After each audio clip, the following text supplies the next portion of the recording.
ఇక్కడికి వచ్చిన సోదరులకు నేషనల్ అండ్ మన రాష్ట్రానికి చెందిన విలేకరు సోదరులందరికీ కూడా హృదయపూర్వకంగా కృతజ్ఞతలు తెలుపుకుంటున్నాను.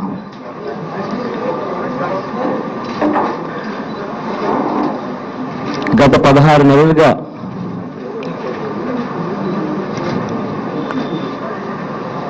నేను జైల్లో ఉన్నా కూడా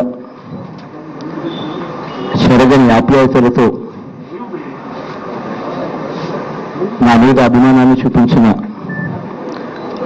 రాష్ట్రంలోని ఉన్న ప్రతి అక్క, ప్రతి చెల్లెమ్మకు, ప్రతి అవ్వ, ప్రతి తాతకు, ప్రతి సోదరుడికి, ప్రతి స్నేహితుడికి మీ అందరి ద్వారా ఇవాళ చేతులు జోడించి పేరు పేరున కూడా వారందరికీ కూడా కృతజ్ఞత చెప్పుకుంటున్నాను. ఇవాళ ఇప్పుడే గవర్నర్ గారి దగ్గరికి వెళ్ళి గవర్నర్ గారి దగ్గరికి ఇవాళ ఒక రిప్రజెంటేషన్ ఇచ్చాం. ఇదే రిప్రజెంటేషన్ను కొద్ది రోజుల కిందట విజయమ్మ గారు కిరణ్ కుమార్ రెడ్డి గారికి కూడా ఒక లేఖ రాశారు. గవర్నర్ గారిని కలిసిన ఈ లేఖలో, ఈ రిప్రజెంటేషన్లో మేము అడిగాం, అయ్యా అసెంబ్లీని క్యాబినెట్ నోటు తయారు కాక మునుపు పిలవండి అని చెప్పి ఇవాళ రిప్రజెంటేషన్ ఇచ్చాం. దీనికి ఒక కారణం కూడా ఉంది. కారణం ఏమిటి అని అంటే, క్యాబినెట్ నోట్ అంతా అయిపోయిన తర్వాత, ప్రిపేర్ అయిపోయిన తర్వాత, ఆ తర్వాత గ్రూప్ ఆఫ్ మినిస్టర్స్ కూడా ఫామ్ చేసేసి, ఆ తర్వాత డ్రాఫ్ట్ బిల్ కూడా తయారైపోయిన తర్వాత చివరగా మన అసెంబ్లీకి అప్పుడు వస్తే, అప్పుడు మనం అసెంబ్లీ రెజల్యూషన్ ద్వారా మనం దాన్ని వ్యతిరేకించినా కూడా అప్పుడు దానికి ఎటువంటి ప్రాధాన్యత కూడా లేని పరిస్థితిలో ఉంటుంది. అటువంటి పరిస్థితి రాకుండా ఇవాళనే వెంటనే అసెంబ్లీని మనం ఇవాళనే పిలిచి ఆ క్యాబినెట్ నోట్ తయారు కాక మునిపే అసెంబ్లీలో రెజల్యూషన్ ద్వారా రాష్ట్ర విభజనను వ్యతిరేకిస్తూ ఇక్కడి నుంచి రెజల్యూషన్ పంపినట్టయితే అప్పుడు కేంద్రంలోని పెద్దలు కూడా, దేశంలోని అందరూ కూడా ఈ రాష్ట్రంలో జరుగుతూ ఉన్న ఈ అన్యాయాన్ని చూస్తారు. చూసి కాస్తో కూస్తో వెనకడుగు వేసే పరిస్థితి ఏమైనా ఉంటుందేమో అని చెప్పి ఆశతో ఇవాళ గవర్నర్ గారిని కూడా కలిసి వెంటనే రెజల్యూషన్ పాస్ వెంటనే అసెంబ్లీని పిలవండి, రెజల్యూషన్ పాస్ చేయాలి అని చెప్పి రిక్వెస్ట్ చేయడం కూడా జరిగింది. ఇక్కడ ఇంకొక విషయం కూడా చెప్పాలి. మా పార్టీ ఇవాళ ఈ రాష్ట్రంలో ఇన్ని పార్టీలు ఉన్నాయి, కానీ నిజాయితీతో కూడిన రాజకీయాలు చేస్తున్న పరిస్థితులు, వ్యవస్థలు ఇవాళ కనపడడం లేదు. ఇవాళ నేను ఒక్కటైతే చెప్పదలుచుకున్నా, ఇవాళ ఈ రాష్ట్రంలో సమైక్యానికి కట్టుబడి ఉన్న పార్టీలు ఏవైనా ఉన్నాయి అని అంటే YSR Congress party, CPM, MIM, ఈ 3 పార్టీలు సమైక్యానికి మనసా వాచ కట్టుబడి ఉన్నాయి. మిగిలిన పార్టీలన్నీ కూడా డ్రామాలు ఆడుతున్నాయి. బాధ ఎక్కడ అనిపిస్తుంది అని అంటే, రాష్ట్రాన్ని విభజించేటప్పుడు ఒక తండ్రిగా ఆలోచన చేయవలసిన పరిస్థితిని పక్కన పెట్టి ఇవాళ జరుగుతూ ఉన్న పరిస్థితిని ఒక్కసారి చూస్తే బాధ అనిపిస్తుంది. నేను ఒక చిన్న ఉదాహరణ చెప్పదలుచుకున్నా. 2 పిల్లలు ఉన్నారు ఒక తండ్రికి, ఒక కూతురు, ఒక కొడుకు. తండ్రి అనేవాడు ఎలా ఉండాలి అని అంటే, తండ్రి అనే మనిషి ఎలా ఉండాలి అని అంటే, కూతురు వచ్చి నానా నాకు అన్యాయం జరుగుతూ ఉంది అని చెప్పి ఆ కూతురు అన్నప్పుడు ఆ తండ్రి పలికే పరిస్థితిలో ఉండాలి. అటువంటి పరిస్థితి రాకుండా చూడడానికి ఆరాటపడాలి. కొడుకు వచ్చి నానాను నాకు అన్యాయం చేస్తున్నావు అని చెప్పి అనిపించుకునే పరిస్థితిలో ఏ రోజు కూడా ఆ తండ్రి ఆ పరిష్కారాన్ని చూపకూడదు. పిల్లలు ముందు రోజుల్లో కూడా కొట్టుకునే పరిస్థితి రాని విధంగానే పరిష్కారం జరగాలి. అలా ఒకవేళ చెయ్యలేని పరిస్థితి ఉన్నప్పుడు విడిచిపెట్టేయాలి, యథావిధిగా విడిచిపెట్టేయాలి. కానీ అలా యథావిధిగా వదిలిపెట్టిన పరిస్థితిలో కూడా ఇవాళ అడ్డగోలుగా ఓట్ల కోసం సీట్ల కోసం రాష్ట్రాన్ని విభజిస్తున్నారు. ఓట్ల కోసం సీట్ల కోసం కాంగ్రెస్ పార్టీ ఈ రాష్ట్రాన్ని విభజిస్తూ ఉంటే మరోవైపున చూస్తే ఓట్లు పోతాయని సీట్లు పోతాయని తెలుగుదేశం పార్టీ ఏదైతే ప్రతిపక్షంలో ఉందో, ఏదైతే అడగవలసిన ధర్మం ఉందో, ఈ పార్టీ ఓట్లు పోతాయని సీట్లు పోతాయని అడగకుండా అన్యాయం జరగనిస్తూ ఉంది. ఇటువంటి పరిస్థితుల్లో ఇవాళ ఈ రాజకీయ వ్యవస్థ జరుగుతూ ఉంది. నేను ఒక్క మాట అడగదలుచుకున్నా. ఇవాళ రాష్ట్రాన్ని విభజించే వాళ్ళు ఆలోచన చేశారా అని చెప్పి రాష్ట్రం ఒక్కసారి తిరిగి చూడండి. రాష్ట్రం సమిష్టిగా ఉన్నప్పుడే ఇవాళ కృష్ణా నది మహారాష్ట్ర అవసరాలు తీర్చిన తర్వాత కర్ణాటకలోని ఆల్మట్టి నారాయణపూర్ డ్యాములు నిండితే తప్ప కిందికి నీళ్లు రాని పరిస్థితి, వదలని పరిస్థితి. ఇటువంటి పరిస్థితుల్లో మధ్యలో ఇంకొక రాష్ట్రం వస్తే శ్రీశైలంకు నీళ్ళు ఎలా వస్తాయి, ఆ తర్వాత నాగార్జున సాగర్కు నీళ్ళు ఎలా వస్తాయని చెప్పి నేను ఇవాళ ఈ పెద్దలను అడగదలుచుకున్నా. ఒక్కసారి నేను ఎందుకు ఈ ప్రశ్న వేస్తున్నాను అనంటే, ట్రిబ్యునల్స్ ఏం చెప్పినా, కోర్టులు ఏం చెప్పినా, ప్రధానమంత్రులు ఏం చెప్పినా కూడా రాష్ట్రం ఒక్కటిగానే ఉన్నప్పుడే ఇది పరిస్థితి. ఇక మధ్యలో ఇంకొక రాష్ట్రం వస్తే కుప్పం నుంచి శ్రీకాకుళం దాకా సముద్రపు నీళ్లు తప్ప మంచినీళ్లు కూడా ఎక్కడ దొరకని పరిస్థితిలోకి ఇవాళ ఈ కేంద్ర పెద్దలు, రాష్ట్ర పెద్దలు మన రాష్ట్రాన్ని తీసుకెళ్తున్నారు. నేను ఒక మాట అడగదలుచుకున్నా.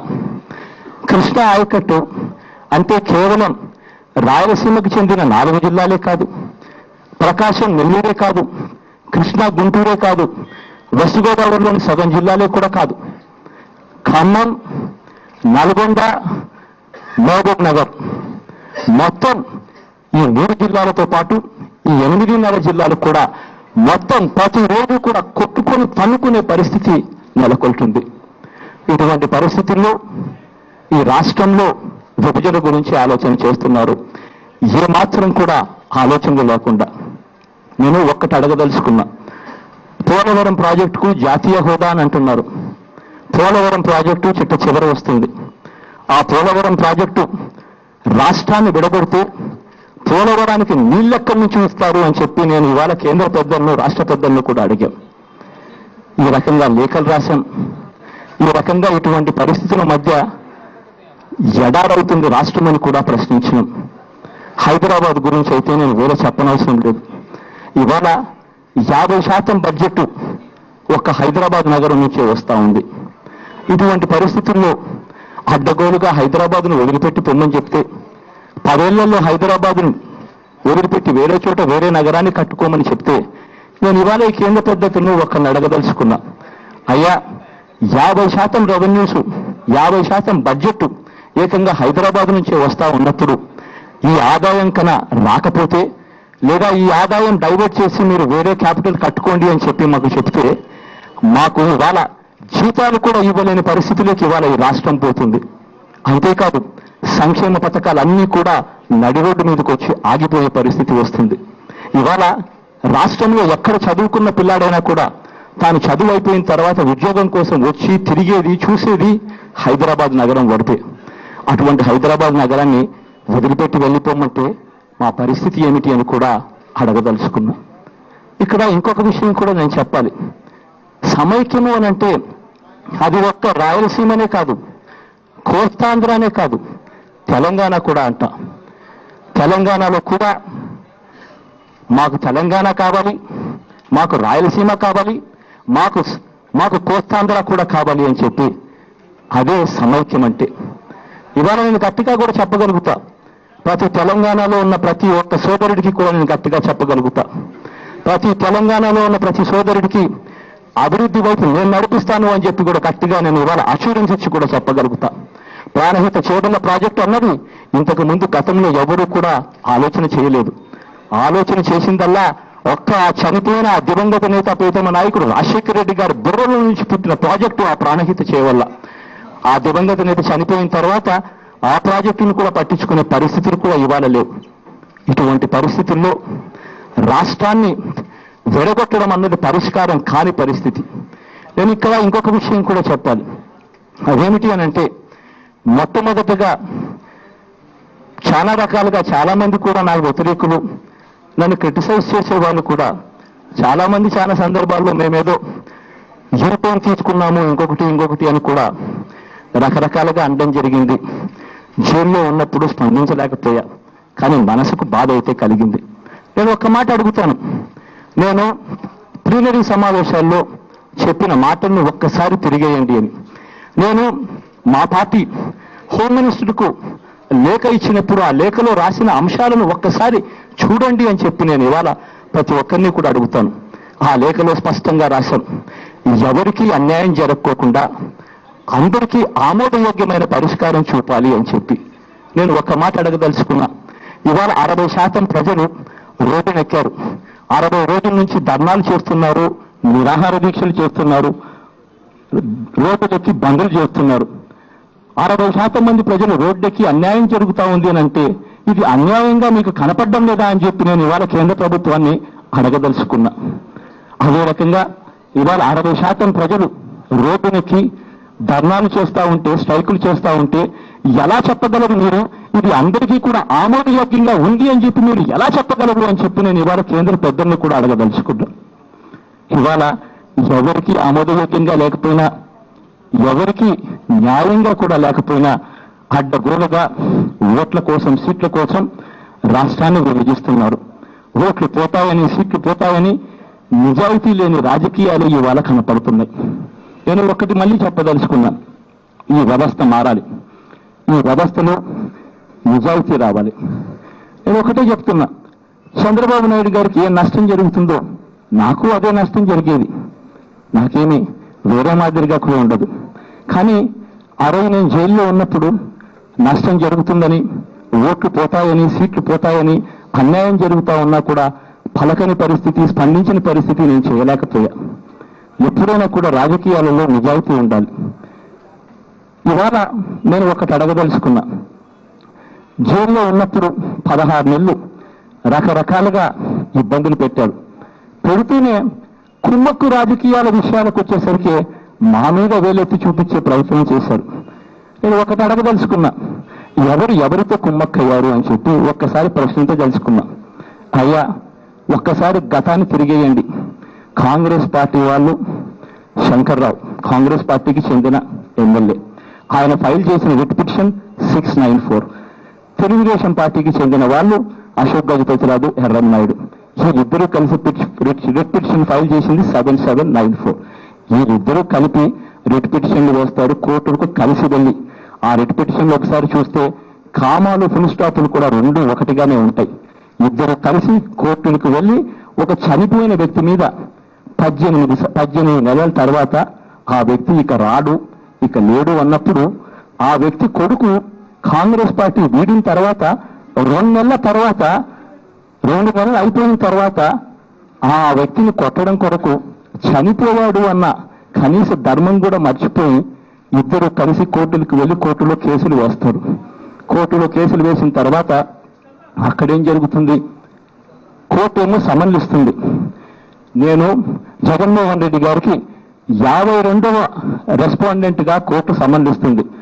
మొదట 1 నుంచి 12 దాకా రెస్పాండెంట్స్ గా చేరుస్తూ కోర్టులు జవాబు అడిగింది ఎవరిని అని అడిగితే స్టేట్ గవర్నమెంట్లోని ఆ శాఖలు ఏదైతే జవాబు ఇవ్వవలసిన పరిస్థితి ఉందో ఆ శాఖలన్నీ కూడా కావాలని జవాబు ఇవ్వకుండా రాష్ట్ర ప్రభుత్వం కోర్టుకు తప్పుదోవ పట్టించింది. ఎందుకు ఈ తప్పుదోవ పట్టించారు? ఎందుకు మీరు జవాబు ఇవ్వలేకపోయారు? కారణం, జవాబిస్తే అన్నీ కూడా బిజినెస్ రూల్స్ ప్రకారమే జరిగాయి. అన్నీ కూడా చంద్రబాబు నాయుడు గారి హయాంలో ఇటువంటి అనేకం జరిగాయని చెప్పవలసి వస్తుందని చెప్పి కోర్టుకు ఈ రాష్ట్ర ప్రభుత్వం కావాలని, కాంగ్రెస్ ప్రభుత్వం కావాలని రెస్పాండ్ కావాల్సిన పరిస్థితిలో రెస్పాండ్ కాకుండా పోయింది. కోర్టు ఏమో సిబిఐ ఎంక్వైరీ వేసిన తర్వాత కేవలం 14 రోజుల్లో నా ఇళ్ల మీద సోదాలు చేశారు, అందరినీ ఇబ్బందులు పెట్టి ప్రిలిమినరీ రిపోర్ట్ కూడా ఇచ్చారు. అదే చంద్రబాబు నాయుడు గారేమో కోర్టులకు కాంగ్రెస్ పార్టీతో కుమ్మక్కై కోర్టుకు వెళ్తాడు. కోర్టుకు వెళ్ళిన తర్వాత ఆర్టీఐ కమిషనర్ల పదవులు కలిసి పంచుకునే ప్రయత్నం చేస్తాడు. అంతేకాదు ఎమ్మెల్సీ ఎన్నికల్లో కలిసికట్టుగా పోటీ చేస్తారు. అంతేకాదు ఉప ఎన్నికల్లో కూడా కలిసికట్టుగా పోటీ చేస్తారు. చంద్రబాబు నాయుడు గారి మీద ఐఎంజీ కేసుల్లోనూ ఈమార్ కేసుల్లోనూ విచారణ జరగకుండా జాగ్రత్త పడతారు. అంతేకాదు రాజ్యసభ ఎన్నికల్లో ఎఫ్డీఐ జరుగుతూ ఉన్నప్పుడు, ఓటింగ్ జరుగుతూ ఉన్నప్పుడు నిస్సిగ్గుగా రాజ్యసభలో తన ఎంపీల చేత గైర్ హాజరు కూడా చేయిస్తారు. అదొకటే కాదు, మొన్న 32,000 కోట్ల రూపాయలు భారం వేస్తూ కరెంటు ఛార్జీలు బాధుడు ఈ కాంగ్రెస్ ప్రభుత్వం బాధితే చంద్రబాబు నాయుడు గారు ఆవాల ఏం చేశారు? మొత్తం ప్రతిపక్షాలన్నీ కలిసి అవిశ్వాస తీర్మానం ప్రవేశపెడితే చంద్రబాబు నాయుడు గారు మాత్రం ఏకంగా విప్పే జారీ చేసి ఈ కాంగ్రెస్ ప్రభుత్వాన్ని కాపాడుతాడు. నేను అడగదలుచుకున్నా, ఎవరయ్యా కుమ్మక్కు, ఎవరితో కుమ్మక్కయ్యారని. ఇవాళ రాష్ట్రాన్ని విడగొడతా ఉన్నది కాంగ్రెస్ పార్టీ. ఆ నిర్ణయానికి మద్దతిస్తున్నది చంద్రబాబు గారు, వ్యతిరేకిస్తున్నది నేను. ఎఫ్డీఐలో ఓటింగ్ జరుగుతూ ఉన్నప్పుడు వ్యతిరేకించాం కాంగ్రెస్ పార్టీని, డిస్క్వాలిఫికేషన్ జరిగేటప్పుడు కాంగ్రెస్ పార్టీకి వ్యతిరేకంగా ఓట్లేసాం. ఇవాళ కూడా కాంగ్రెస్ పార్టీ విభజన చేస్తా ఉంటూ వ్యతిరేకిస్తున్నది మా పార్టీ. ఇటువంటి పరిస్థితుల్లో ఎవరితో కుమ్మక్కయ్యారని చెప్పి నేను అడుగుతున్నా. బాధ అనిపిస్తుంది. కాబట్టి నిజంగా చెప్పవలసిన పరిస్థితి. 16 నెలల కిందట 16 నెలలుగా వీళ్ళు చేస్తున్న అబద్ధాలు చూసి ఇవాళ మీ ద్వారా కనీసం రాష్ట్ర ప్రజలకు చెప్పవలసిన పరిస్థితి ఉంది. కాబట్టి బాధ కాస్తో కూస్తో వెనుబుచ్చాను.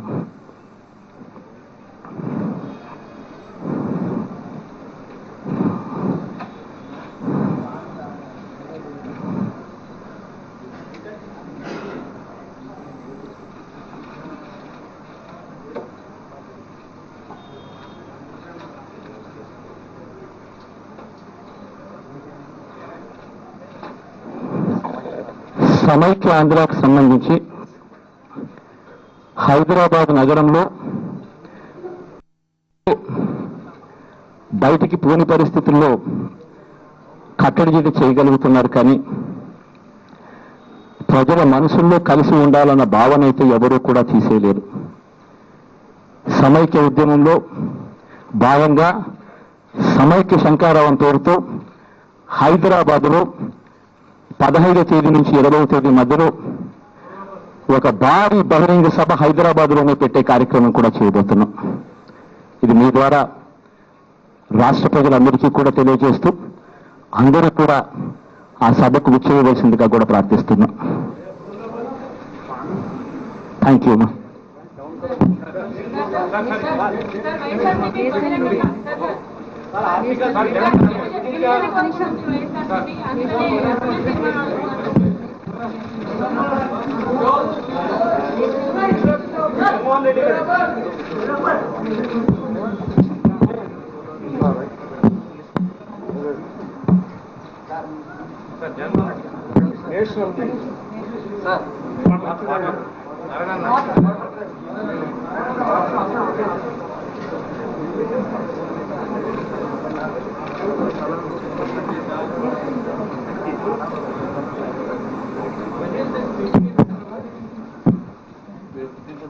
It will be between 15th and 20th of this month. The date will be given, the precise date will be given shortly, ma. Another important thing, మనకు ఈ ఒక పాయింట్ మర్చిపోయినాము. ఒక పాయింట్ ఏంటి అంటే మర్చిపోయిన పాయింట్, ఈ నిజాయితీతో కూడిన రాజకీయ వ్యవస్థ తీసుకొని రావాలంటే నేను ఇవాళ ఒక్కటి సజెస్ట్ చేస్తున్నా. జేఏసీల దగ్గర నుంచి ప్రతి ఒక్కరికి కూడా ఒక్క మాట చెప్తున్నా. మీ ఇష్టం వచ్చిన లెటర్ రాయండి, సమైక్యానికి కట్టుబడుతూ. మొట్టమొదటి సంతకం నేను పెడతా ఒక పార్టీ అధ్యక్షుడిగా. ఎందుకు నేను ఈ మాట చెప్తున్నాను అని అంటే, ఒక్క నేను పెట్టడమే కాదు, పార్టీ అధ్యక్షులు పెట్టినప్పుడు పార్టీ మొత్తం సమైక్యానికి కట్టుబడి ఉంటుంది.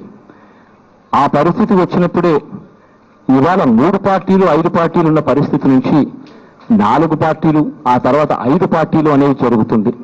కానీ ఇవాళ ఏం జరుగుతా ఉంది అనంటే, చంద్రబాబు నాయుడు గారేమో లేఖ వెనక్కి తీసుకోరు, సమైక్యానికి కట్టుబడి ఉన్నట్టుగా తాను లేఖ ఇవ్వడు, తాను రాజీనామా చేయడు.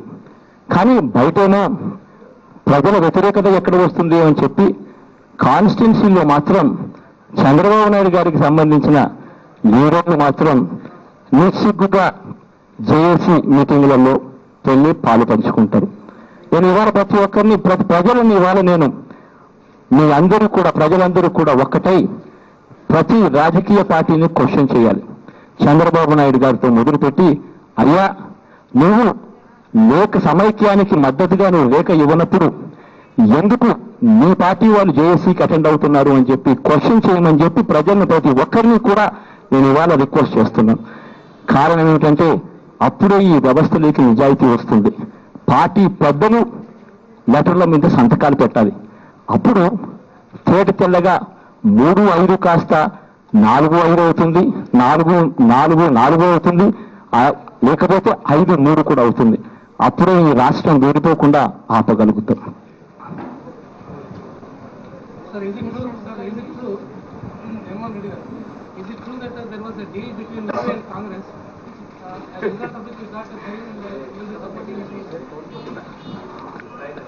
మీ పేరు ఏం పేరునా? పృథ్వీరాజ్ గారు, if there is any deal as you put forth, I'd like to I'll just take only a couple of questions, because this is basically a press address. This is basically not a press meet. So but in spite of that, just to accommodate you, I'll just take a couple of questions. Just tell me one thing. నిజంగానే మీ deal అన్నప్పుడు why should I be in jail for 16 months? నిజంగానే మీ deal ఉంటే deal పెట్టుకునేవాడినే అయితే, నిజంగానే if my mentality is to go ahead with the deals, why would I first of all go to any jail first of all? See, the fact of the story is, it is very simple. We've approached Supreme Court not once, twice. Once we went to the Supreme Court has said, finish the inquiry in so and so time frame. In fact, they set forth 6 months timeline in the initial stages. Then our lawyers argued and removed that 6 lines, presuming that 6 months itself is a big span. Then unfortunately the CBI went ahead and did not file a charge sheet. Then again we approached Supreme Court the second time. Once we approached the Supreme Court the second time, they set right a line of 4 months. Another 4 months. So obviously CBI is bound to follow Supreme Court orders. What else would the CBI do? I seriously don't understand. How can anybody say that there is something like that, especially 16 months after somebody has been in jail, where the Constitution clearly says if the inquiry is not completed, within 3 months bail should be granted, and bail is a right as per the Constitution. What I seriously don't understand is, నాకు నిజంగా అర్థం కాని విషయం ఏంటి అంటే, 3 నెలల్లో రావాల్సిన constitution ప్రకారం, let it be not Jagannath Reddy, let it be anybody. It can happen to you, it can happen to you, it can happen to you, it can happen to you. Anybody. If the inquiry is not completed within 3 months, your constitutional right is that you are entitled for bail within 3 months. You are not proved guilty. This is a political conspiracy where political parties have gone to the court and political parties have utilized the machinery what is in front of them. A bail what should have been given in 3 months' time was already dragged to 16 months' time. And you people still say such kind of words what really hurt me a lot. Hey, God, మీరు Nilin, I'll just take a sip of water.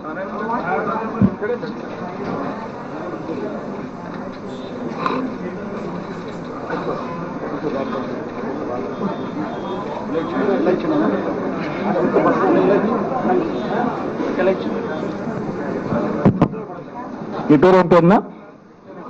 No, I just wanted to know your name. Pawan. What, if you were to ask me, are you secular? Have you diverted from that line? I'd say no. We continue to be secular. I am not like Chandrababu Naidu, who takes any kind of U-turns. We are secular. We are committed to being secular. I'd like to tell you one single point here. The most important thing. You know what? When it comes to Narendra Modi, as an administrator, I have appreciation for him. I do have appreciation for him as an administrator. But the fact is, just tell me one thing. See, whether it is Muslim, whether it is Christian, whether it is Hindu, all of us are born here. All of us will continue to live here. All of us will die here. All of us will die here. All of us are born here. All of us will live here. Why I am saying this is because I am from this generation. I am not from another generation, to previous generation. I am from this generation. What I want is peace and development. When everybody who is going to be who is born here, who is going to be living here, and who is going to die here, then why do you create insecurity in the minds of these people just because somebody was born in another religion? It has got nothing to do with it. Religion is something what is personal. Why should religion be politicized? What I want Narendra Modi to do is, since I appreciate Narendra Modi as an administrator, I want Narendra Modi to change this entire system in bringing every party onto the secular platform for the interest of this country. See, otherwise what will happen is, we will be creating insecurity in the hearts and minds of these people, so much so that we will be creating internal terrorism within the country. Forget about fighting the enemies on the outside borders. What we would be doing is creating internal terrorism within the country. I would want him to do, I would want him to also bring about such change where every party in this country fights on secular platform. What I want to see is an India, what respects everybody as a person.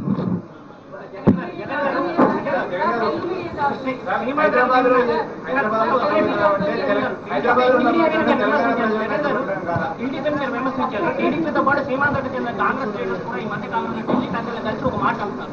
Elections తర్వాత జగన్ ఎలాగో కాంగ్రెస్ వైపు వస్తారనే ధీమాతోటి కాంగ్రెస్ అధిష్టానం ఉంది అని చెప్పి వాళ్ళు అంటున్నారు. దాని మీద మీరు ఏమంటారు? అందుకనే ఒక్క నిమిషం. I said I am secular. What other secular parties, like communists, like Janata Dal U, what all other secular parties like them would do, I would also do the same. Don't be in a hurry. I have my options, especially when what communists are there, when JDU is there. All these options are there for everybody. Wow, how can you presume things and say things like that? It is not right.